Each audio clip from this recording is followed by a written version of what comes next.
ঈদ গেল 2 দিন হয়ে গেছে গা, দেখেন দুনিয়ার জামা কাপড় দিয়ে একদম আমি এলোমেলো হয়ে গেছি গা। যাই হোক, এই গরু খাসি খাইয়া আমার অবস্থা খুবই ক্লান্ত, টায়ার।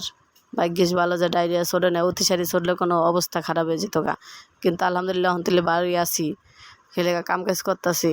দেখেননি সারা দিনের জামা কাপড়, 3 দিনের জামা কাপড় আজকে সব একখানে হয়েছে। একটা পোলাপানে একটা কথা শোনে না, পোলাপানে যদি একটা কাম করে সারা তুমি পারবো না, তোমার কাম করে না লেগে আমার ঠেকা পড়ছে নেই। পোলাপান হলে হুদ্দা খারাপ, পোলাপানের কথা লাভ নেই, নিজের কাম নিজেরই করানো লাগে। গরু খাসি খাইয়া খেয়ে অস্থির দুনিয়ার কাম কাজ করলাম, এর মধ্যে আবার ঘরে বাইরে কামের অভাব নেই, জামা কাপড় এক গাঁটি, পুরাই বস্তি বস্তি ফেল আর কি।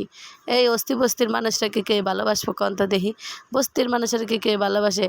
এমনি তো মনে করেন ফকিনি ঠকিনি কই আমার থন না, হেয়ার মধ্যে আবার জামা কাপড়ের বস্তিবাসী কইবেন তো এই বিডির কোনো মান সম্মান নাই, খালি বস্তিবাসী দেখায় যাইয়া। কখন বস্তিবাসীটা কী করবো, এখন মনে করেন বাসন দিলে বিষয় কী করবো, আপনাকে ভালোবাসা তো পাই না, কত কিছু করে 2 দিন ধরে সময় পাই না, ভালো মতন একটা ভিডিও বানাইতে পারি না। হের লেগে আজকে কাঁচাদা নামছে যে আজকে যেমনি হোক ভিডিওটা বানাই সারমো, আল্লাহ যেভাবে হোক। ভিডিও না বানায় কোনো উপায় আছে কন্ত দেখি? হ্যাঁ, ভিডিও না বানায় কী করবো? ভিডিও না বানালে কি আপনারা আমার ভালোবাসবেন?